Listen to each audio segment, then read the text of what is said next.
Good morning, everyone. This is Good morning. Judge Meachum. Welcome to the 201st. We have quite a few remote cases this morning. I'm going to do an old school docket call. We'll just kind of go through you one by one, and we'll see what all you need. Remember, there's a few things that I'm going to say because I've been looking at this docket. It's a 15-minute docket. I want to help you. I do, because I know it's the last docket of the year and I know things are tight and we want to get things done. But what I don't want this morning to be is I'm going to talk really fast and give Judge Meachum 4 notebooks because I didn't get my hearing set when I should have. And now I'm stuck with only 7 minutes to present my case on a 15-minute docket. So just recognize that if this is truly a docket that is 15 minutes and you have a real issue that you believe can be considered by the court in an efficient amount of time. I'm skeptical on a few things. I have to be honest. I'm skeptical, but I also am a pragmatic, practical person. And if I can help you problem solve here at the end of the year, we will try to help you problem solve at the end of the year. But it's not the docket where I didn't do something for 11 months and now I'm going to set it on December 20th and it's going to become the court's problem. So hopefully everybody understands the rules of the game as we go through this. And I get a sense if these are actually 15-minute hearings or if this is something different that we might just need to roll in to the beginning of the year, if at all possible. So that's kind of the rules of the game. I know things happen, but honestly, it's a tough docket. It's been a really hard week for the courts because a lot of people waited until this last week of our docket year to set cases. And so everybody's full up, which is why you were originally set with another judge and now set with me. I have a family matter coming at 10:30. So it's just a very full docket. So we're going to go through it. I'm going to ask you to tell me that you're here. I'm going to get a sense if you still need your 15 minutes or if you've reached some sort of agreement. I've been getting proposed orders through my email and through the box. And so maybe some of you have reached agreements. You're also going to tell me if you need a record or not. There's a few things that might. And then we'll come back and we'll go through it again. And we'll start doing the work of a difficult docket. It's really hard, by the way, to call a lot of cases like this remotely. So just bear with me. You're going to see me looking off because I'm looking at a lot of different screens and trying to follow along with a lot of different cases in kind of a rocket docket style. So bear with me. We'll get through it. Or I'll give you a good idea of where a case might be more appropriate rather than on the 15-minute docket. Okay. Camarl versus AUS Property Court and Stonebridge Companies. Who is here on that case? Good morning, Your Honor. Brennan Jenkins for the movement and plaintiff, Stephen Cummerl. Your Honor, Claire Harbert for Stonebridge Companies, LLC, the defendant. And do y'all need a record? No, Your Honor. No. And this is a motion to compel that you can handle with the court for each side only having 7.5 minutes. I think we can do even less than that, Your Honor. Okay. I like it. I like how this is starting. It's got a little name that tune feel. Like I can do it in 5 minutes. No, I can do it in 4. But remember, we're not talking fast and giving me a whole bunch of work. It's really an issue that can be decided in that amount of time. So I'm going to leave it to you guys to show all these other people behind you, because you're going to go first in a minute, how the 15-minute docket works. So I believe in y'all. Okay. We'll come back to you once we're up to the challenge, Your Honor. Okay. Thank you. No record, Alicia, on that one. So we'll start with them. And you can hopefully set up a records if we get some that need some. Reinke versus Gobbledygook. Good morning, Your Honor. Brandon Crisp on behalf of Mr. Hale and Gobbledygook. And it is an agreed order. We just couldn't get agreement from one of the lawyers. And so I'm just asking the court to enter the dismissal. A dismissal of the whole case or dismissal of one party? The whole case.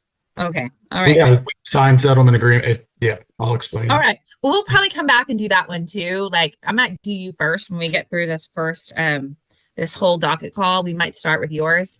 And if you've sent it, if you have not sent it in, if you could, while I'm finishing this docket call, you may have already, because I think we've gotten a few things, send it into our email, 201.submission@traviscountytx.gov.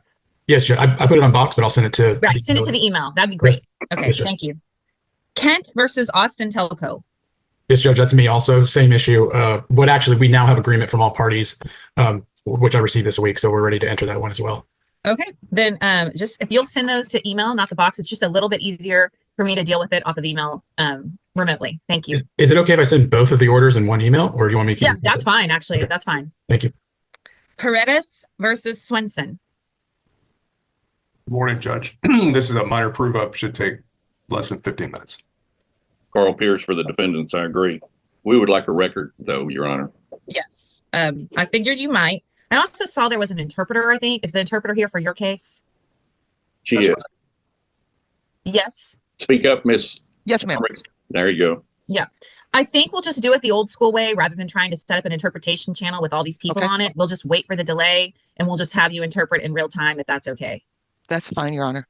The one thing I might ask is if you have until the testimony time, if there's a way for you to be interpreting with the witness offline, and then when it's testimony time, you would just interpret online. Is that okay, or is that not possible? If Not- the attorneys can provide me, I don't know if the witness is in court or if she's online, or he or she's online. Mhm. She's here. Yeah, I thought maybe, gentlemen, maybe it could just be as simple as a cell phone until we get to her testimony, and then we'll just do it that way. And that way, we're not spending time. I'm not spending 30 minutes trying to figure out how to do the interpretation channel just to do a 5-minute hearing, if that works. That's I'll leave it to you guys. That'll be fine, my me with first Your Honor. record. We're probably about 20 minutes away from you guys is my guess, because I'm going to do this stuff that's not records first, Okay. but then we'll get to y'all. Thank you. Okay, boy in clinical pathology. Venkata Yaram versus Clinical Pathology Labs and Prosoporn. Yeah, good morning, Your Honor. This is Chad Taylor for the plaintiffs. We'll be able to get this done in 15 minutes, and I would like a record, please. This is NK Huang for the defendants on the matter. And yes, I agree. We can get this done in 15 minutes, and I would like a record as well. Okay. Y'all are probably about, 40 minutes away is my guess as this is shaping up, but got it. Thank you. Martinez versus Fagley. Good morning, Your Honor. Richard Joseph for the defendants on the movement. This is an unopposed motion to withdraw. Don't need a record. We're here because I was unable to secure my client's signature on the motion. Right. Okay. And then are the plaintiff's lawyers here or they've already signed it? I signed his name by permission, and he also sent an email to Frenchie and said he was unopposed. Okay. Thank you. Then the only thing when we get back to you, when we get back around, probably in about 20 minutes or so, if you'll just show me what notice you gave your client and we'll deal with it then. Just have Okay. the notice you gave the client ready to go. Okay, I actually think one of my clients is on the call. I sent them the link, and so Sandy Okay. is here, I believe. I saw her name on the. There, she is here. I see it. Yes. Hi, ma'am. Hi. Are you in agreement to this or are you opposed? Well, I'm kind of opposed for now. I mean, we don't have any. I'd like for our a bill and show what was done for the case, because I don't feel like All right, we're not. You got to wait. Do you want a record or Okay. do you not want a record? I mean, it's your call. I can either put this Yeah. on the record or I cannot put it on the record. I think I would like a record. Okay, then we're gonna take a record, but it'll be about 30 minutes from now. Okay, Okay. that's what we're gonna do. All right, thank you. Thank you, Your Honor. Hold, sit tight while I get through some of this other work. And maybe in the meantime, Mr. Joseph will talk to you offline, but I'll hear your case in about 30 minutes. Thank you. Thank you, Your Honor. And then I have Driftwood, which I think we have an email about the Driftwood versus Sanders. Is that right? Staff, I'm asking Frenchie now. Miss Jones? Judge, it is a agreed continuance. This is Alicia. Okay, thank you. So an agreed continuance, and they shouldn't be here. No one's here in Driftwood Commercial versus Jeremy Sanders, correct? If anybody is here on that matter, they are excused to go. But my understanding is I have an agreed continuance by email. Thank you. Maldonado versus Lopez. Good morning, Your Honor. I'm real skeptical of you guys with your 12 exhibits and your motion to disqualify expert. I'm going to be totally honest. This is one of those. There's a couple motions to compel that I'm wondering about, but a motion to disqualify an expert with 12 exhibits seems unlikely. Frankly, with the court, it's just based on timing at this point, meaning they didn't designate the expert timely. But again, I don't know if 15 minutes is appropriate. I mean, all I can tell you. When are y'all set for trial or like your next thing? February 10th, 2025. And I would be spending 5 minutes on a request for a continuance of the hearing because we were not consulted on the time allotment. There was no notice filed that complies with 21. There's no notice that complies with the, here's where I am, Mr. rule. Moore. Without even hearing that, Mr. Talbot, I mean, here's where I am. I don't think this is a 15-minute hearing. I'm going to be totally honest with you. Now, if you want to wait through everything else, which would be probably about an hour from now, to have me tell you that officially, I can tell you that officially. When we get started and I realize that we can't do this within the 5 minutes and maybe Mr. Talbot has arguments about why we shouldn't be here at all, we can wait, which is fine. I'm actually okay to wait, but I'm just telling you it's very unlikely based on my doing this for 15 years now that this is a 15-minute hearing that this court's going to hear on the 15-minute docket, especially since your trial is not January 10th, it's February 10th. And so I think you can find a place to set this in January that makes a little more sense. Fair enough, Judge. But I'm trying to save you, believe it or not, I'm trying to save you time, not cost you time, because my experience on this is I just don't see how this is going to be something we hear today. But if you want to wait and make that call in an hour, you can make that call in an hour, or you can take the express pass that I'm giving you now and decide to reset. What would you like to do? Well, let's just reset, Judge. I didn't know there was a 15-minute requirement. We did have an agreement for the hearing today, but I didn't know it was 15 minutes. Okay. All right. Well, then I'm not, thank you for that. I appreciate it because it really is something I think that you could call court administration with Mr. Talbot. You're both here now. Why don't y'all go offline, have an email together and figure out a place in January that you can get set and have a longer time to actually get this heard. Thank you, Your Honor. Okay. Thank you, Judge. All right. Thank you. You're excused. Thank you, Judge. Joseph Barrow versus Luke Berry. Good morning, Judge. Anne-Marie Meachum on behalf of plaintiff. This is a motion to amend a scheduling order. We have reached agreements with there are quite a few pro se parties, and so they have not agreed to this. Well, they just haven't responded. The represented parties, except for one, have agreed. We really just need a signature at this point. So would it be best for us to just email that to you? Well, I think you're just going to need to wait in line because it sounds like it's not quite agreed. So I'll probably get to you in about 25 minutes. Is anybody else here on this matter? Yes, Your Honor. John Carroll. I'm here on behalf of Texas Star Med Clinic and Luke Berry, and we agree to the terms of the agreed order. All right. Well, since there's so many parties in this case, and I might just want to give myself a second to understand what I'm signing off on in terms of a scheduling order that's not fully agreed to, I'm just going to call y'all, like I'm going to do you before the record cases, but at the end of kind of these non-record stuff. So just sit tight for about 25 minutes and then we'll kind of substantively discuss it. If you could, like I told the other lawyers in front of you, I know you've probably put it in the box, but if you could send it by email, that's just easier for me right now than if I can just have it in that 201.submission@traviscountytx.gov. Send me the proposed order that way, and then we're one step closer to my signing it and sending it on your way. Okay, Judge, we'll do that right now. Thank you so much. And then just sit tight for a few minutes. Thank you. And I think that's everything I have this morning that was announced. Is that correct? No one's here on any other matters. All right. Well, then we are going to go back to the top. And we're just going to start with the first case, even though I know there's some agreed orders after that, just because I think it's just going to be easier for me to go in order. So first will be the non-record cases, including agreed orders, and then will be the record cases at the end. And so if you're one of those that needed a record, I think there were just two. Well, y'all can go off screen and everybody else can go off screen for now until it's your turn. But we're going to start with Commerl versus AUS Property Corp, which did not need a record. And so now we will go back to that case. And if you could re-announce yourself to me, lawyers, and we'll go from there. Good morning, Your Honor. Brennan Jenkins for the movement and plaintiff in this case. Claire Harbert for the defendant, Stonebridge. All right. So we have a motion to compel. Whose motion is it? My motion, Your Honor, the plaintiff. Go ahead. Thank you, Your Honor. I will give this as quickly as possible. My client was a guest at the Embassy Suites by Hilton Austin Central Hotel in Austin on December 6th of last year, just over a year ago. And unfortunately, he had a steel panel fall onto his head while he was standing in his hotel bathroom. And we have brought a premises liability claim against the hotel.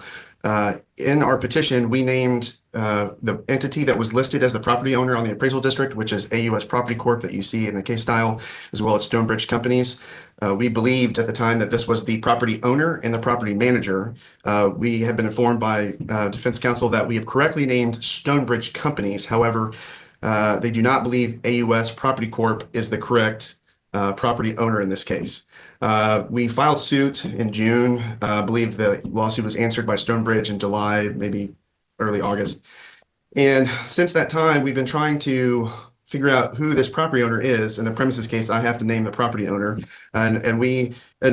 Counsel has, I believe, diligently worked on this. I think there's just some information that's needed from Stonebridge to supplement its initial disclosures with a responsible third-party property owner. Last night they produced a property management agreement of some sort. I haven't had a chance to read all of it, but from speaking with Mr. Bannister and Ms. Harbert yesterday evening, there still is some ambiguity as to who the property owner is. And I understand they do not personally have this information. Once again, we've had a great working relationship. I just need someone informed with their client to tell us who the property owner is. The common sense says, as a large corporate hotel, a property manager is going to know who they're managing the hotel on behalf of. And this is really holding up the lawsuit. We can't do depositions before we get all the parties involved. And so we would just ask that the initial disclosures be supplemented with the identity of the property owner as a responsible third party. Your Honor. Harbert. Yes, Your Honor. We understand his position. We have provided the property management agreement. It lists who we had the agreement with. I think it's easier if I can share my screen and show that. Is that possible? I will allow you. Let me give the permission. Now you have permission to share your screen. Okay. Oops, I clicked it too early and it's saying I need permission. Let's see if that worked. Yep, now it worked. Okay, perfect. I'm going to share this. Can you see this? I can't see it yet, but it's coming on. I can tell that it's about to happen. Okay. There we go. Now I can see it. We produced this agreement. It shows we're Stonebridge Companies, who we had an agreement with. I will scroll down to the page that has where it says witnesses, where owner is defined, and it has a bunch of different entities. There's developers. It's in that second paragraph. We can't answer that. We have provided this agreement. We know the property. We don't know their corporate structure. That's not information we're going to be able to give. A order compelling this is not going to change our answer that we've given this. We flagged it to say we didn't have an agreement with AUS directly. AUS is listed in here in the third paragraph. Our understanding is that we had an agreement with SBCO. Other than that, it's out of our hands. And an order compelling is not going to change that. We can't answer or confirm their corporate structure, who owns it. You have the governing document that is who we had an agreement with. We've said that we're correctly named. We're not going anywhere. We can't do anything beyond that. You don't have anything else other than this agreement? Like there's no invoices or emails or anything like that? We can look, and I said, and I'm fine with that if we haven't gotten to the point of doing requests for production and anything like that. But certainly we're not opposed to looking for that and finding that. Information under your possession, custody, or control, I think is what the initial disclosures want. And so if it's something that you can get without, you don't have to do a deep dive. I don't think that due diligence requires you to do a deep dive kind of forensic accounting investigation.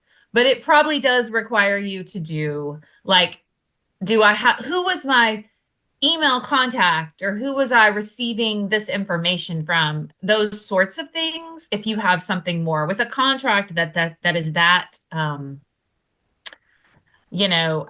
hear what you're saying, which is here's the contract. This is what we signed. But you are in a better position than Mr. Jenkins to know if there was any other communication that would add any clarity. And maybe not. But maybe so. So that's, I think you might have to go back. I think you have to do more Okay. My initial reaction on a 15-minute docket with 1 cup of coffee in me, which is I think you have to do more than just say, here's the contract. Now, somewhere between that and, investigating corporate structures of a company that's not yours is where the line is. I'm not exactly sure, but I don't know that you can say that yet you've done diligent inquiry into any other books and records of your company that might show which is the actual property owner. I hear you, Honor, and we're not opposed to it. I don't think we need an order saying that. We say we will agree that in 10 days we will, or it's Christmas. But yeah, within, why don't we say like January 6th or something? I think that might be best. by then we will see, at least get the invoices where invoices were sent for the management agreement, or if there are any emails that show that, we're happy to request that and go that. But in terms of supplementing our disclosures to specifically pick who the owner is, we have said, like, here is the agreement. We can't put in writing, this is the owner, we don't know. I think you can say, this is who we dealt with as the owner. Here's the contract. And then here, our communication was with so-and-so who's listed at this company. And I think then Mr. Jenkins has to take that and do his best, Mr. Jenkins, because the structure looks a little complicated. How about that? If she goes out and finds a couple of the communications and then gives you, Mr. Jenkins, the at least person and company that her client was communicating with, would that help you move down the road here? Oh, it would certainly help. And once again, I sympathize with their predicament, but per the rules on their disclosures, they do need to list whoever they think is a responsible third party. And technically, sure, they need to list it, but they also need to list. They also don't have to tell you something they don't know the answer to, right? Sure. I fully appreciate that. My point is, someone at Stonebridge, I'm sure a very sophisticated entity, knows the business that they're operating a very large hotel on behalf of. Mm-hmm. Well, here's what I would say. So by January 6th, she's going to follow up with you on a diligent inquiry on her part to follow up with her client on who they were working with and communicating with emails and invoices, and what the name of the company was of that group that they were dealing with. I think that's fair, Your Honor. And so hopefully y'all can do that without an order. But if you need an order after January 6th, maybe that's when I'll give you your order. So why don't you plan on seeing what she sends you, Mr. Jenkins? I'll make a note for myself. And if I need to be, if we need to issue an order on top of it, that again reminds them that they need a diligent inquiry, then I'll do that. But again, in discovery disputes, I watched a lot of John Dietz and learned from John Dietz. And what John Dietz would tell you is he was not a wizard. And he could not make things appear that don't exist. And he also can't always see into black hearts. And so I don't know, like when we're in one of these sort of fights, it looks like you're working together, but if somebody, you're just going to have to, if the fight is, does it exist or doesn't it exist? And I'm never going to know the answer to that, really, if people just stay in their lane. But hopefully this will give you the tools you need to get more information. And hopefully this will resolve it. But if not, well, I'm sure you'll be back and I'll hear from you again. And Your Honor, Thank you, Your Honor. Since it has been 4 or 5 months that we've been trying to get this, if I do need to interact with Your Honor for an order, what is the best way to do that? Email. That same 201.submission email. Okay. Just reference this hearing and say that you said what I said, even though we didn't take a record. And then if you need an order and we need to have another Zoom appointment, we can have a Zoom appointment. All right. Thank you. Thank you, Your Honor. You're excused. Thank you, Your Honor. Merry Christmas. And Happy New Year.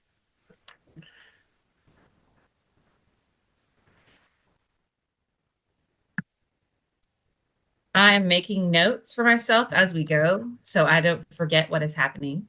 So give me a second, and then I will have Renke and Gobbledygook and Kent and Telco, which is, I believe, Mr. Crisp on both. Yes, sir. And I'll look up if my staff has the orders, and I will see if there's any issue with them. Hold on one second. Gobbledygook. Gobbledygook. Gobbledygook. Okay, you now have on both motions, the Renke, let's do Renke first. You now have everybody's agreement. No, Judge. On that one, we have a settlement agreement signed by all parties, but Paul Smith, who represents Adriana Renke, he says that he hasn't had any contact with his client in several months, or a year or something like that, and he says that he can't sign off on it, even though we have the settlement agreement with her signature on it, which was obtained by Mr. Brimer from Ringel Brimer. So we were just trying to get the thing agreed and wanted to do by submission, but Mr. Smith wouldn't sign off on it. So you have the party's signature, but not the lawyer's signature. That's correct, Judge. Yes, I have a settlement agreement with everybody's signature on it. Just Mr. Smith wouldn't sign off on the agreed dismissal order. And the settlement is confidential. Yes, Your Honor. Okay, thanks. I know I saw y'all on something too. I'm trying to remember what that was, but is the whole case is done now? Y'all have a final settlement on everything? Yes, Judge. It had to do with the car wash and business partners fighting over the car wash. The receiver has since been terminated. My client has taken back over the business. Mr. and Mrs. Renke have left and vacated the property. It is totally done. No action from Mrs. Renke has happened over the last 7 months since we signed the settlement agreement. This case is done, and so I'm just trying to knock it off the court's docket and close it up on my end, rather than waiting for motion to dismiss is granted. Thank you, Judge. And I have the order, and we'll get it signed and processed, and get it filed today. Thank you, Judge. And then so now take me to Kent versus Austin Telco. Yes, Judge. That is an agreed order dismissing the claims between Mr. Schmidt and Mr. Gammon and his law firm. The case between Mr. Kent and Mr. Schmidt is going to go forward. We just didn't have agreement from Mr. Kent, so we couldn't technically say all parties had agreed to it. But then I did hear from Mr. Kent. He said he agreed to the order, but since I had already set it for hearing and I was already going to be here, I thought I'd just go forward and get it signed. So I submitted a revised order that includes Mr. Kent's signature by permission. I signed it kind of electronically. So, and I can show Your Honor the email from Mr. Kent if you'd like. And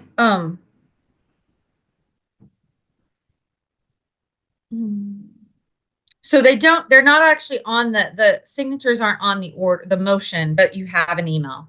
Yes, Your Honor. Will you forward that to me as well in that same email? Yes, Your Honor. I'll look at it, and assuming that is correct, it sounds like everything's in order on that one. And I'll also grant this motion. I have your order, and I will get that processed and signed today. But send me the email first so I can just say I put eyes on it. I have it up right now, and I'll send it immediately. Okay. Thank you. Your excuse. Happy holidays. Merry Christmas. Happy New Year. You too. Happy holidays. Thank you. Just make my note in that one too for all of you. And then I think the next one is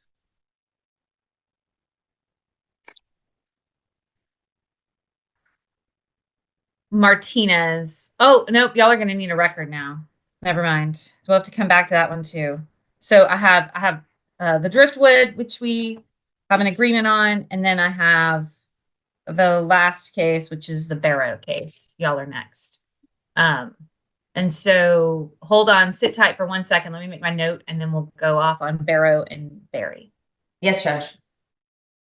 I don't know that this case, didn't we ask you to send the proposal? I don't know that we've seen it yet. Yes, Judge, we should have sent it. Yes, we sent it to the 201st. Did you send it to Frenchie directly, or did you send it to that submission email? We sent it to both. Okay, let me try to find it. The 201st email should have gone through about 11 minutes ago. Let me see. Thanks. I think the issue is there's just a lot of party names, and so we're trying to figure out. I called it as one thing, and then there's a lot. It's listed as Joseph Barrow individually and derivatively on behalf of COVID testing solutions versus Giovanni Mola et al. Basically, there's just a lot of parties. All right, so walk me through this. You have a motion to enter a scheduling order, correct? Yes, Judge. It's actually a motion just to extend the pleadings deadlines within the scheduling order. We have a Rule 11 agreement from so there are three represented parties, three represented defendants. Two of the three represented defendants have agreed. That third one has not given us a position either way. She said she just couldn't agree at this time. I think she may have issues getting in touch with her client. The rest of the defendants are all pro se, and throughout this case, unfortunately, we have not been able to get agreed signatures from them on pretty much anything. So we've had to do a hearing for all of these. And then, so Mr. Carroll, who do you represent?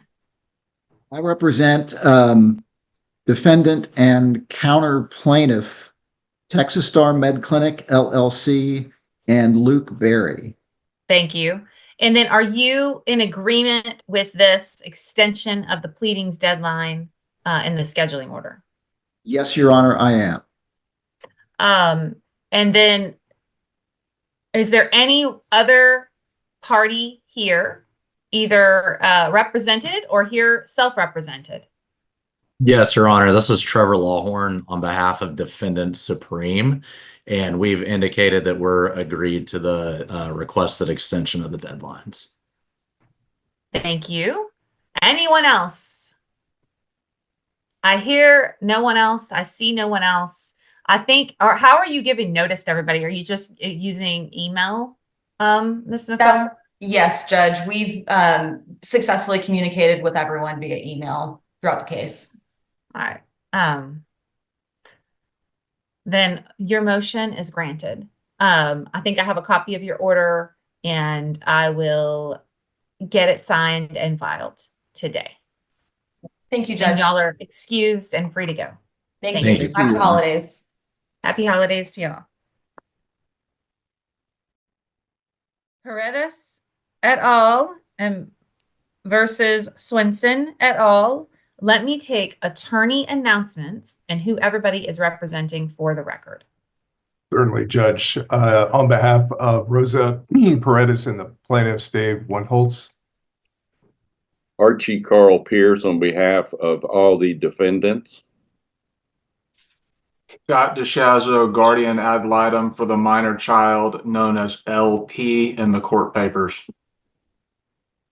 Thank you. And we have done the appointment and everything, right, Mr. DeShazo? Yes, that's right, Your Honor. Thank you. So at this point, usually we can do it either way. We can do a brief opening from somebody to tell me what we're doing, or we can just call mom and do testimony. How would we like to proceed? Judge, I'm happy to give just a brief synopsis of what we're doing and then launch into the questions if that pleases the court. That pleases the court. You may proceed. This case was filed resulting from a fatality accident that occurred on December the 22nd of 2023. The patriarch of the family, Arnolfo Perez, passed away in this accident. He left behind his wife, Rosa, who's here, and then three sons, only one of which is a minor. There was a settlement against the defendants for the policy limit of $500,000. That money is being split equally amongst the heirs. And then there's a uninsured motorist policy of a total $60,000 that has also been tendered, and that is also being split equally.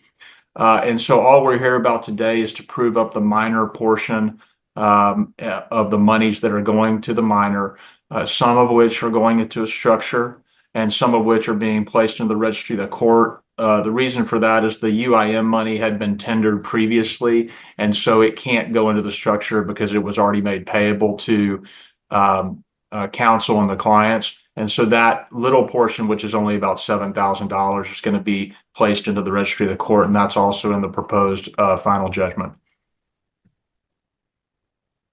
All right, that sounds more than reasonable to me, but let's go ahead and call Ms. Perez and ask her to unmute. And are you going to be taking the lead on questions? I will. Thank you. All right, Mr. DeShazo, you may ask questions. And remember, we're all waiting for the interpretation. Go ahead. Thank you. Ms. Perez, my name is Scott DeShazo. I have been appointed guardian ad litem for your minor child LP. Do you understand that? Yes. We had the opportunity to speak about this matter a couple of weeks ago. Do you remember that? Yes. Your husband, Arnulfo Perez, was killed in a car accident on December the 22nd of 2023, correct? Yes.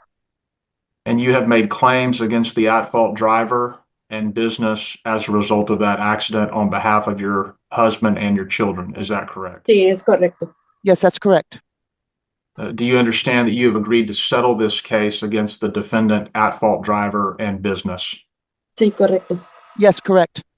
Do you understand that there's a total of $500,000 that's being paid by the at-fault driver and business to settle this case? Yes, correct. Do you understand that that money is being divided evenly amongst you and your three sons? Yes, correct.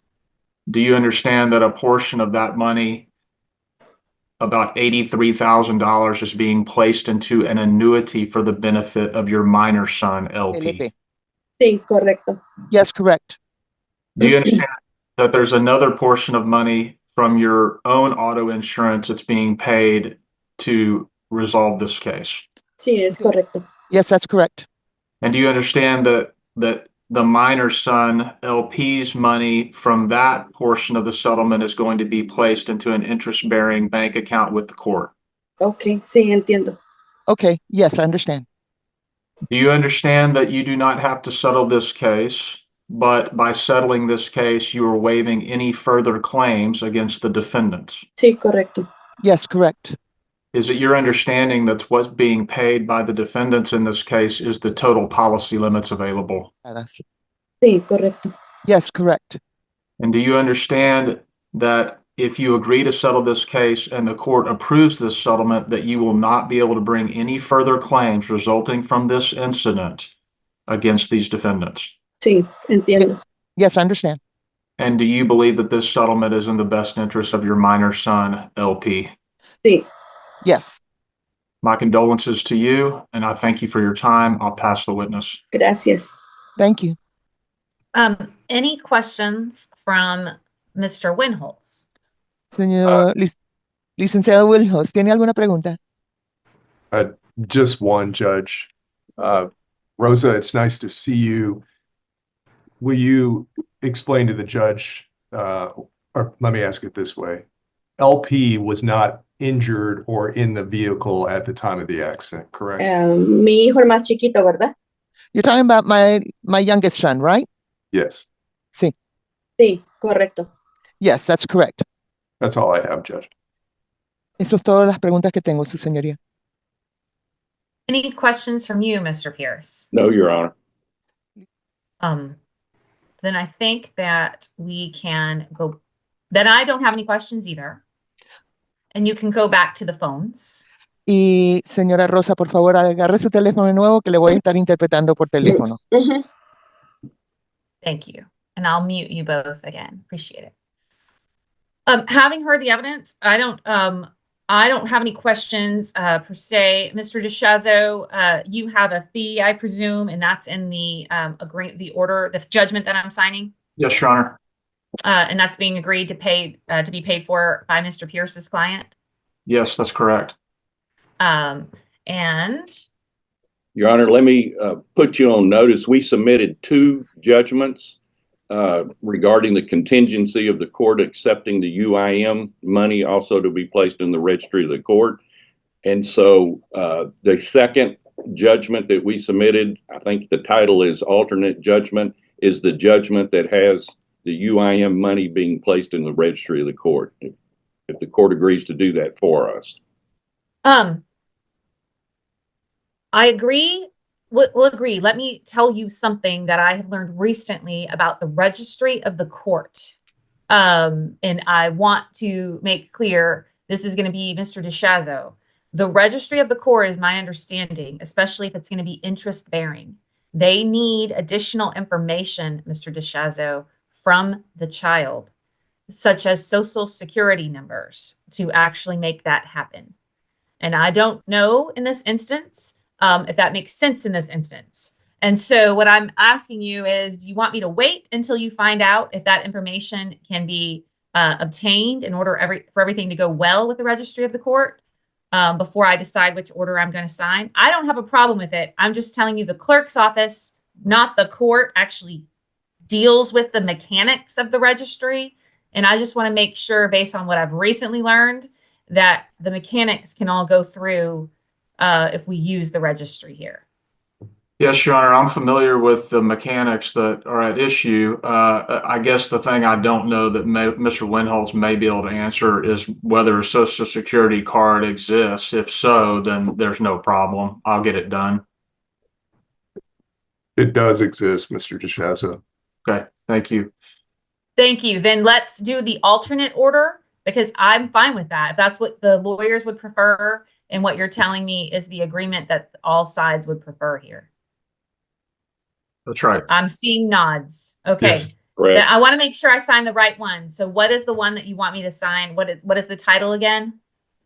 The title in transmission was alternate, but the contents that of the judgment will have the provision for depositing the money in the registry of the court and the district clerk investing that money.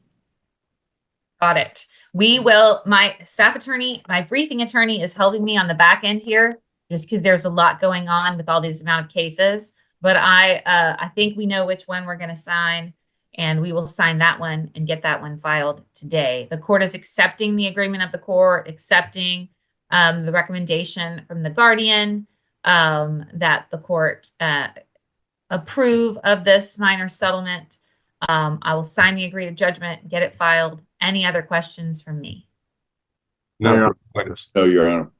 All right, thank you. You are all excused. Good luck to you, Ms. Perez. I'm sorry for your loss. And good luck to your family. Thank you. Everyone's excused. Thank you, Judge. Under our remote procedures, let me take attorney announcements and who you represent for the record. Good morning, Your Honor. This is Chad Taylor for the plaintiffs. This is Pete Huang for the defendants. There was some difficulty to hear you, but I think it's one of those Zooms that is so smart. It picks up the sound a little after the fact. So we'll just be careful, I think, not to talk over you. And I think it should be fine. We got your announcement. All right, Mr. Taylor, it's your motion. Yes, Your Honor. Thank you. This is plaintiff's motion to compel initial disclosures from the defendants. Primarily, it's 2 parts of the initial disclosures. The first being any potential parties that the defendants are aware of, and the second being any indemnity or insuring agreements that may provide coverage on the case. This is a motor vehicle wreck where my clients were in a vehicle that was hit by a vehicle owned by Clinical Pathology Labs. They're the registered owner. That's who shows up in the police report. The That's what and also, sorry, the police report puts the defendant driver solely at fault for the wreck. One of my clients, Miss Yarum, was had to have a surgically repaired ankle after the wreck, and they both had numerous other injuries as well. But this wreck occurred back on January 4th of 2023, which means the statute's going to run here on January 4th of 2025 coming up. We filed this lawsuit on August 28th. With their original answer, the defendants filed a motion to transfer venue. While we were conferencing on the motion to transfer venue, they were asking what the basis for it being in Travis County was, and we told them because Clinical Pathology Labs has their principal place of business there, and asked them to confirm that. And in response, the defendants stated that they weren't sure that, I'm sharing my screen here, that they weren't sure that the responsible entity is located in Travis County. This was on October 8th of 2024. So we followed up many times asking them what they meant by that. They were evasive with that. Disclosures were due at the beginning of November. They never sent initial disclosures. About 20 days later, they did. And when they sent their initial disclosures late, as far as potential parties, all they said was discovery is ongoing and the defendants reserve the right to supplement. And they also didn't provide any insurance information or insuring agreements or anything. We followed up on all of that, specifically on the responsible entity and the insurance agreements. They continued to be evasive about who the responsible entity was.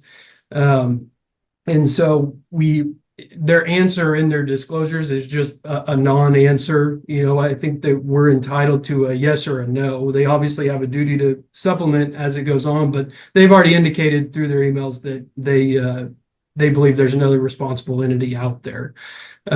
We've continued asking them leading up to this hearing. They still have been evasive and not giving us a clear answer. So we're asking for the court to compel any potential parties they have knowledge of, specifically the responsible entity they refer to, and also any insurance policies, which they still have not provided. This morning at 8:30, they sent a declarations page for an insured general partnership. We want the full policy. That's what we're entitled to. Any excess policies or any other in this web of entities that they believe might provide coverage to this case, we want the full policies on those. And the reason I'm asking for a record as well is because what I fear is going to happen is that after the statute, they're going to disclose the employer, the actual employer of the driver, and claim that statute has run on there. And I want to have a record of any fraudulent concealment or equitable tolling that we might need to raise if that comes to pass. Have they,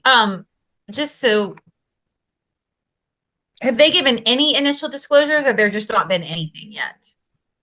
They did late. They disclosed them late, and they, like I said, as far as potential parties, I actually have it pulled up here. All they said was discovery is ongoing. Defendants reserve the right to supplement. Okay.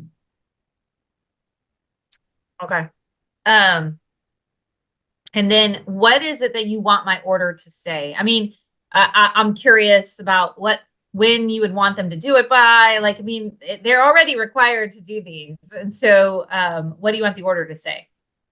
Well, and that's where, with the holidays and everything, it seems to me from their email that they already have the knowledge and they're just not giving it to us. And so, in my perfect world. I'll say what I said earlier, which is I'm not a wizard. I don't know what people know or don't know in their minds.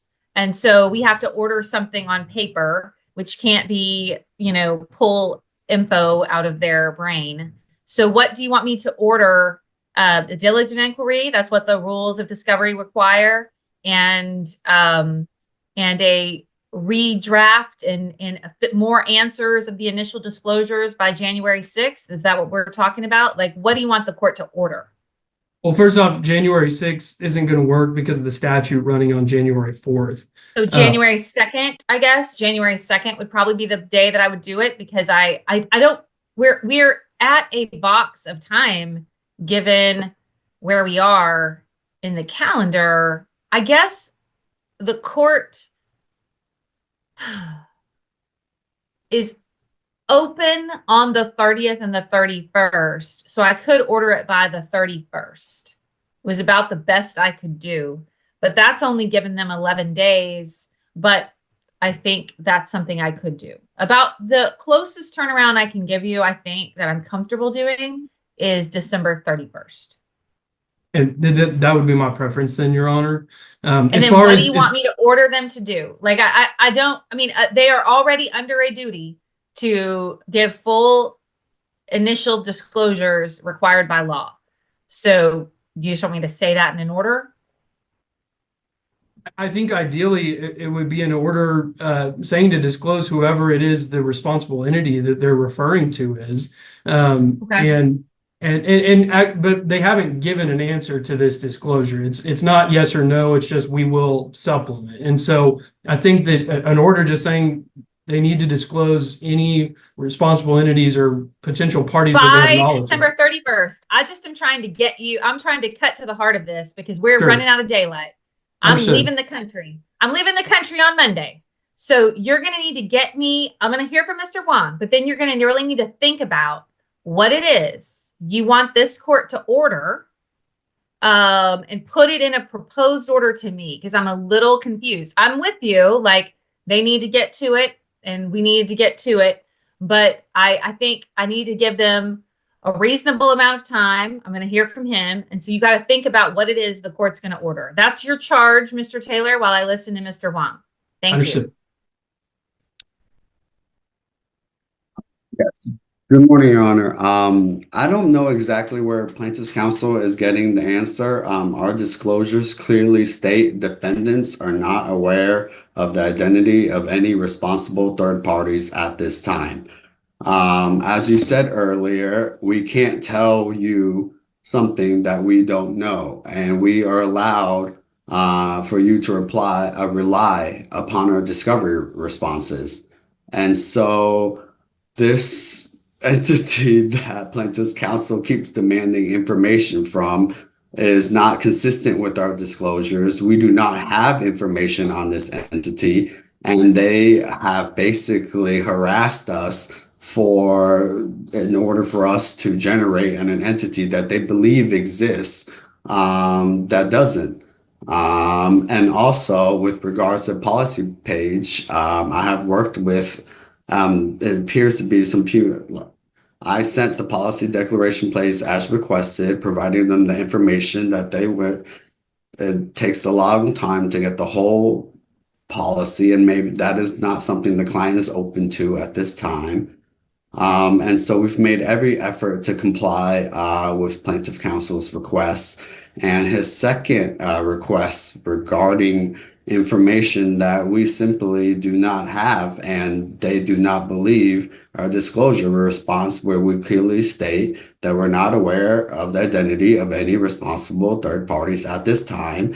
And he brings in communications that may or may not have mentioned another entity, but was just him misinterpreting what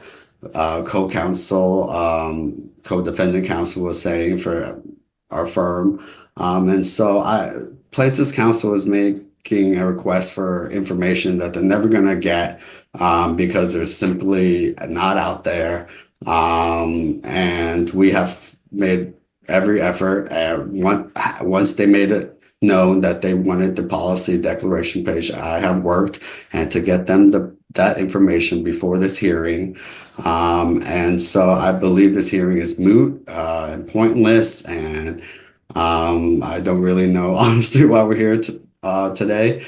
Because we don't have the information, and plaintiff's counsel should rely on the discovery responses that defendants have served. All right, Mr. Taylor, did you get a declaration page or not? I did get a declaration page. The rules are very clear that we get the. We can't hear you now. I don't know what happened to your sound. Scooch up or something. Can you hear me? It went completely quiet for me. I don't know why. It was fine earlier. I'm going to mute Mr. Huang because I do think he has something with his Zoom. Hold on. Now try. Can you hear me? Yes. Okay, it could be my computer as well. Your Honor, I did get a declaration page this morning. The insured is a different company than the defendant here. And also the rules are very clear that we're entitled to the contents of the insurance policy, not just the declaration page. And that's all insurance policies that could potentially provide coverage here. Okay, here's what we're going to do. Some of this is going to depend on you, Mr. Taylor, because you're going to need to get me a form order that I can sign. But I'm going to order that the defendant here needs to do a diligent inquiry into the responses to the initial disclosure and send you new responses by December 31st. Fully, they'll do what they can. I mean, it's what I told you before. They can't. I mean, this is the rub when it comes to discovery, which is I can only order what I can order, and I will order that, and they will need to produce the insurance policies. You are correct about that.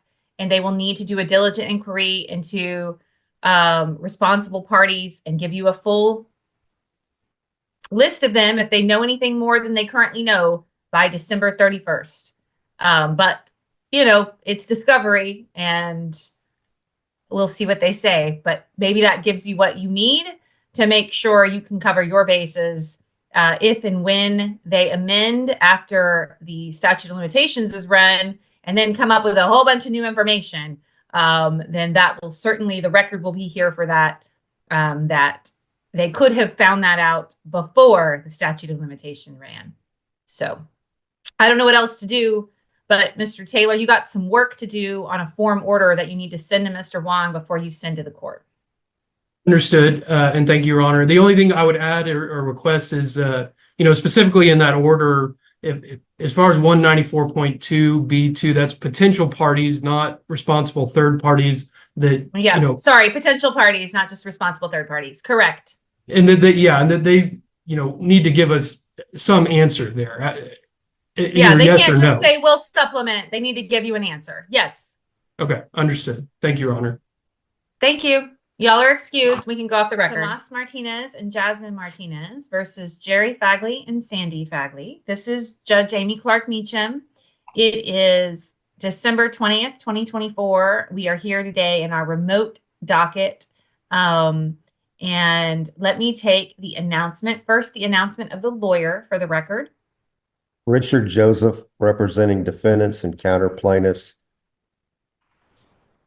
And then who do I have here in, I only have one of you listed in the box. And so if you could both state your names for the court, who's here?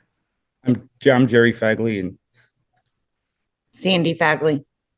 All right. And then you both, currently, you are both represented by Mr. Joseph, correct? Yes. And Mr. Joseph, you have filed, I'm going to let y'all talk in a minute. Let me hear from Mr. Joseph first, and then I'm going to turn it back to the Fagleys. Mr. Joseph, tell me what you're doing here today. Your Honor, I have filed a motion to withdraw because of a number of reasons, which the attorney-client privilege constrains me from getting into in detail. But at the present time, I need to withdraw from representing my clients. The case is not set for trial. There are no pending motions other than this motion, and they're welcome to get other counsel, but I cannot help them any further. So there's no pending hearing. Correct. Is there any discovery currently due? No. All right, let me turn to the Fagleys. So I don't know what's going on, and I want y'all to understand something. I'm a little constricted from what and restricted from what I can know, because anything you're about to say, I want to tell you, currently you have something called attorney-client communication privilege. I'm not your lawyer. Mr. Joseph is your lawyer. But the minute you start saying things that you and your lawyer communicated about, that privilege, it goes away. You can waive it, right? So I just want to make clear that if you're going to talk about things that you communicated with Mr. Joseph about, by law, you don't have to, because it's a privilege, but it's a privilege that you, as the client, actually have the ability to waive. So I want you to be thoughtful about what you say. If you're concerned about that, if you're not concerned about it, that's something too. But I just wanted you to know that before we began. And then I think I understand from Mr. Joseph that he has the lawyer for the plaintiffs have signed this, the plaintiffs and counter defendants. And so it's unopposed as to them, but then he gave you notice of today's hearing and you're here and wish to be heard on whether or not you're in agreement to Mr. Joseph withdrawing as your attorney going forward. So whichever one of you is going to talk, feel free to talk at this time. So, really, the reason we didn't sign and the only reason we're here is, Mr. Joseph, I just need that item, like our bill. Like I had asked for it prior to this schedule. And so that's it. I just needed that, Some kind of a receipt for our, so to us, it's a substantial amount of money. And we asked for, receipts for. That's it. That's it. If I'm gonna respond, you'll get the bill today. So. Okay, perfect. All right. No, that was an issue, but you will get one. Why don't we do this? If you get them the invoice or the bill today, and then it sounds like it's an agreement, and then why don't I wait until you do that, Mr. Joseph, and then you respond to that 201.submission email, copy them, and say I sent them the bill. They're copied here, Judge. Now everything's agreed, and we ask that you sign it. And Mr. and Ms. Fagley, if for some reason you'll be copied on that email to the court. And so if you think something is inaccurate about what Mr. Joseph said, you can respond. But if not, I'm just going to sign off on the order granting his withdrawal. And hopefully you can find other counsel soon. Perfect. All right. Thank you. Your Honor, I took the liberty of sending the motion, and it has the proposed order attached to it as the district clerk requires to your 201 submission already this morning.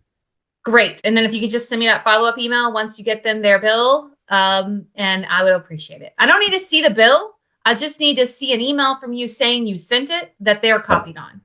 Will do. Thank you, Your Honor. Okay. Thank you. Thank you, Your Honor. Happy holidays and Happy New Year to you, Your Honor. Yes. Thank y'all for waiting patiently through the docket. Appreciate it. And we are here by Zoom. Right. Let me take attorney announcement and who you're representing for the record, and then I will take the pro se announcement. Good afternoon, Your Honor. I'm Samantha Rosen. I'm representing the respondent, Jeremy Everson. Thank you. And pro se announcement. Good afternoon. I'm Alicia Glenny, and I'm representing myself pro se. Thank you. Okay.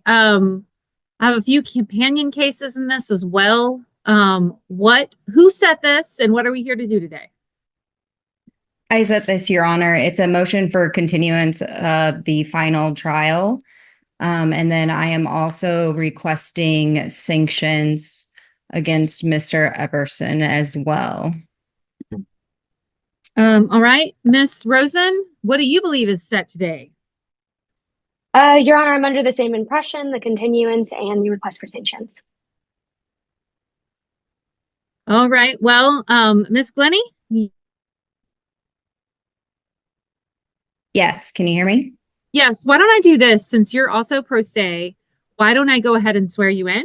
And then you aren't testifying twice. Now that means, Ms. Rosen, that you're going to need to have to think about if she's going into too much of a narrative, but I would rather do it once. I don't think this is I'm not going to give y'all 3 hours. I'm just telling you right now, it's not going to be that much time. It's going to be much truncated because motions for continuance generally are, and motions for sanctions usually are. Judge, you're freezing up a little bit. You're frozen right now. I'm at the courthouse, and so I guess my connections at the courthouse aren't that great. So at any rate, what I was saying was it's not going to be a 3-hour hearing. It's going to be shorter than that.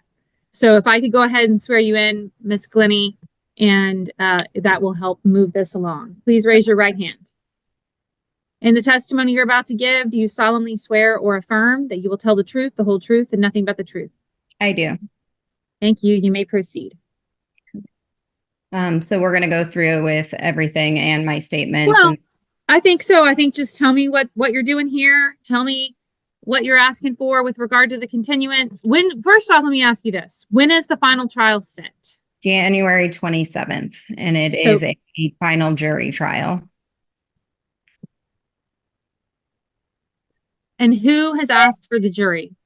I have. And okay, then let's go ahead. Okay. Tell me what you would need a continuance for. Yeah, so I need a continuance of the January 27th trial due to procedural deficiencies, ineffective assistance of my prior counsel, and Mr. Epperson's noncompliance with discovery and his very abusive litigation practices. That's why I'm requesting that the court impose sanctions against him to deter further misconduct and maintain the integrity of the proceedings. From the onset of this case, I have made every effort to comply with the court's rules and procedures. In January, I properly served him my original petition requesting minor adjustments to our standing Nevada order to reflect Mr. Epperson's move from Puerto Rico and to bring forth an enforcement action. And Mr. Epperson repeatedly disregarded both the procedural rules and the court's directives, and he used his counter petition that was filed 7 days before the enforcement hearing, requesting temporary orders to circumvent procedural safeguards. He failed to serve his counter petition in compliance with TRCP rules 21A and 99. I have yet to ever receive proper service of the counter petition, and he has proceeded with hearings in violation of TRCP rule 245. He never gave me notice that was in compliance with the rules for either temporary orders, but he was allowed to proceed with them anyways.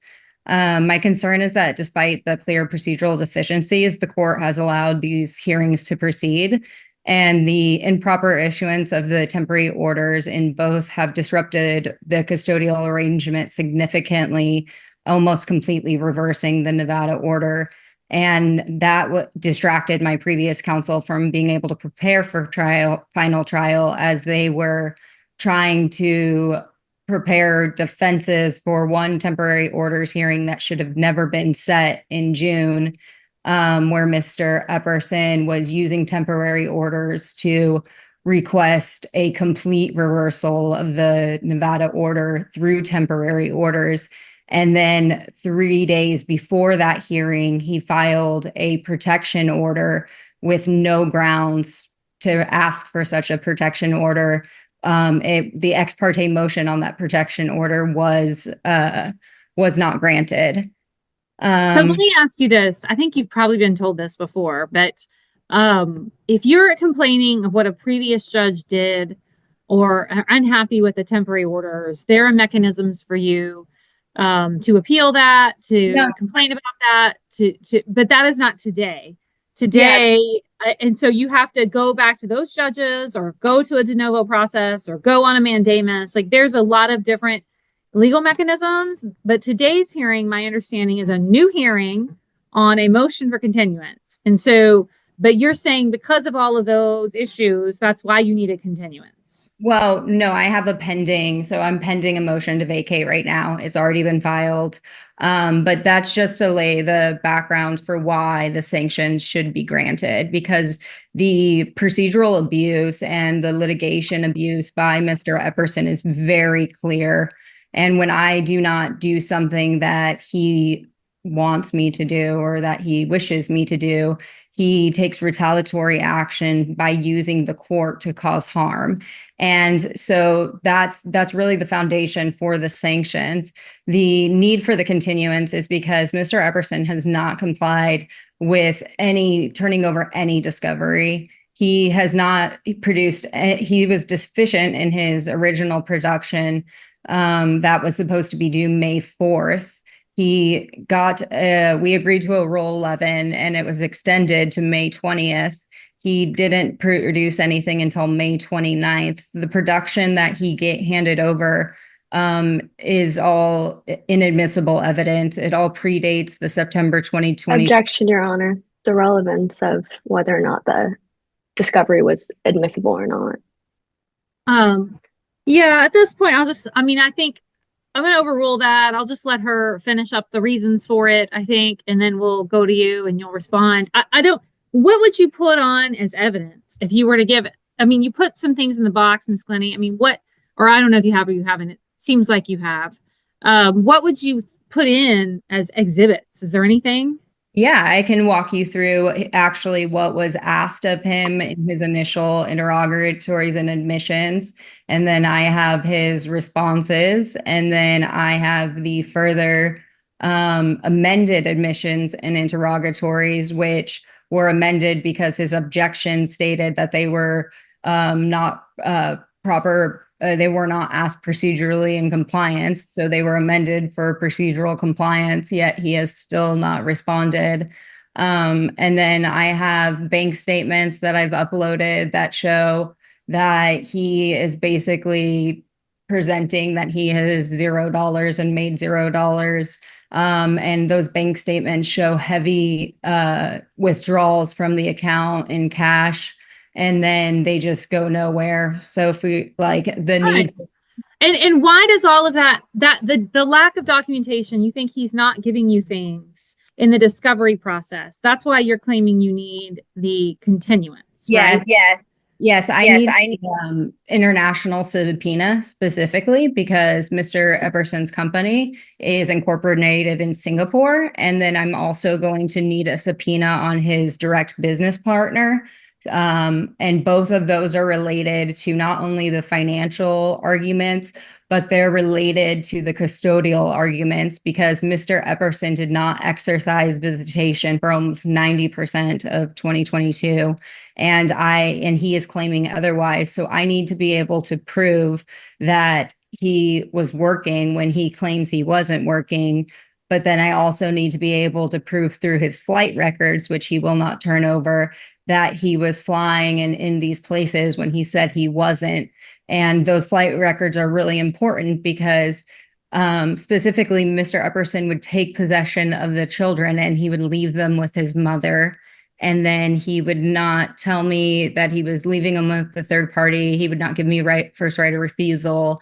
And then he would go on and do other things. So all of that speaks to his ability as a parent. And that evidence is very crucial for me in order to really substantiate that Mr. Epperson was never granted by the Nevada courts to be the primary custodian. I have had possession of the child. I have been the primary caregiver of the child. I have done a good job at that, and I have maintained the fitness in that. And Mr. Epperson's counter petition, which isn't even allowed to legally proceed forward because it's out of compliance, really goes after my ability to be a parent and my fitness as a parent. So I need that evidence to properly disprove his claims and to prove mine. Thank you. All right, Ms. Rosen, response. I guess let's go first. Let's do the continuance to the motion for continuance and your response to that, and then also respond on the sanctions issues. Whichever order, actually, Ms. Rosen, your call. Okay, thank you, Your Honor. So we're going to start with the continuance. We're obviously in opposition to that. We've already reset once from trial. We previously had trial set for, I believe it was September 30th, and then she filed a continuance, or her prior counsel did, and we reset that. And then she fired her attorneys. I believe that motion was filed on November 26th. And in that motion, I have it in our box folder. I believe it is exhibit. I'm sorry, it is exhibit R2. She agreed to the withdrawal. She actually fired her attorneys as she testified during the deposition that we set for her on Wednesday. She fired her attorneys. They did not fire her. She testified that she would have been able to continue to pay for her attorneys and that she can pay for a new attorney. However, she hasn't had any appointments with an attorney. She's gotten referrals, but she hasn't reached out to them even to consider scheduling an appointment with any of them. And I believe it's been almost over a month since it's a little less than a month, actually, I'm sorry, that she had the withdrawal. So we think she's had sufficient time. She was aware of the deadline. She was aware of the jury setting. She was the one who set it. This case has been on for over a year. We need some stability. We need some final orders. We're in opposition of that. Well, I think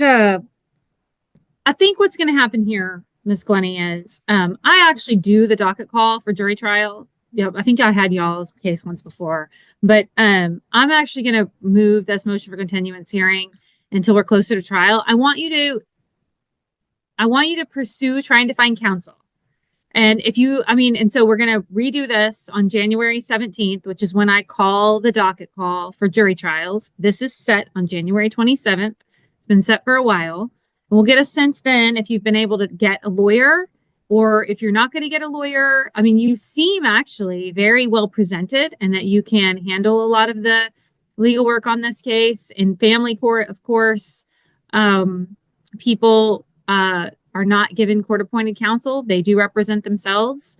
It's not the best idea to represent yourself to a jury trial, I think, but that's your call to make, and you can certainly do it. So I think I'm just going to roll this into my usual docket call on the 17th. And then the same thing with the sanctions. We're probably just going to hear all the sanctions at final trial, which is different than we usually do at final trial, but pretty common in these jury type of cases where we roll in the sanctions issues to the jury trial. Your Honor, can I please? And then Ms. Rosen, are there documents that you haven't given? Are y'all still in the middle of production? Do you know what we're talking about with regard to some of these documents? Your Honor, we've produced on the deadline of her second deficiency letter. We've supplemented. We're still in the process of making sure that we've gathered everything. I believe Mr. Epperson is still contacting the school about the attendance records, among other things. So what I'll say about that is this happens a lot in family cases. And if there are gaps of documents that you and your client have in your control, Ms. Rosen, that are not in the control of Ms. Glennie, those gaps will be held against you and your client. Yes, so Your Honor. you've got a month here before I see y'all again at docket call, and you're going to spend that month saying that everything is produced that you could possibly produce. If they don't produce it, Ms. Glennie, you're going to have an argument. If you're still missing lots of information, you're going to have a good argument at that January 17th hearing. And you're going to have and we're going to have it closer to trial, and we're going to have a sense if y'all are going to be ready or not ready. Right now, I think there's too many balls in the air with too many gaps without counsel. Are you going to get counsel? Are there additional records that are going to be produced? There's just too many unknowns, and we're going to know those as we get closer to January 27th. So I will see you again on January 17th. Yes. A few things on the record. One, I do not have the financial means to secure counsel at all. I cannot afford it, and I am not going to be able to secure counsel. If I were to secure counsel, it would be because of third parties' help.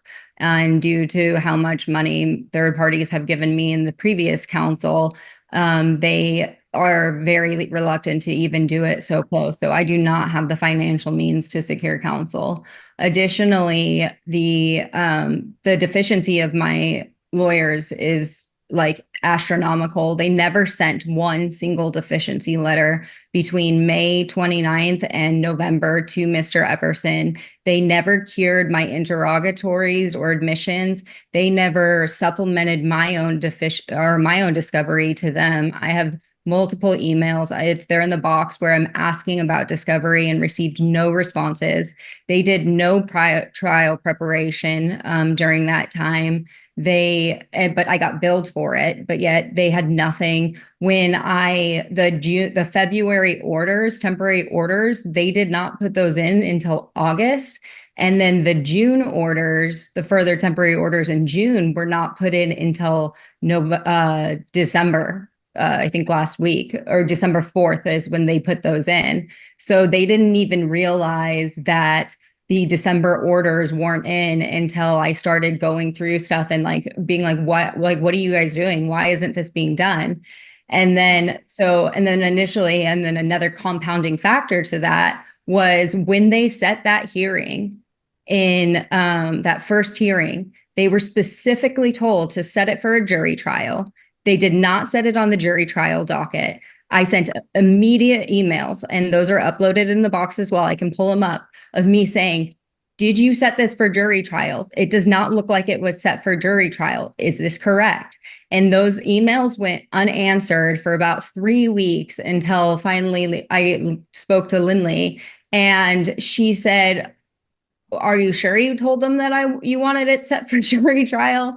And I said, yes. And I had to forward her the email because they made the mistake. And then that mistake cost me a whole set of new money because they now had to amend their mistake by getting the continuance to get a new trial, to set it on the jury trial, because this was always intended to be set by jury trial, which is very apparent if you go back to February when I did the request for a jury trial. So that was a gross error on their part. When November came, Well, it's not a no. What I'm saying to you, it's not a no.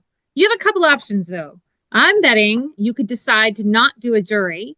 And I think Miss Rosen would probably work with you on a different date. If you're going to do a jury, then I will see you. I'll send a letter out as we get closer to it, but I'll see you. And one of the things I do at the jury docket call is we'll get a sense of where you are. Like, I don't know if you're going to be second or if you're going to be 22nd, in which case, if you're 22nd, you're not going to get reached anyway. And so we'll know that at the time.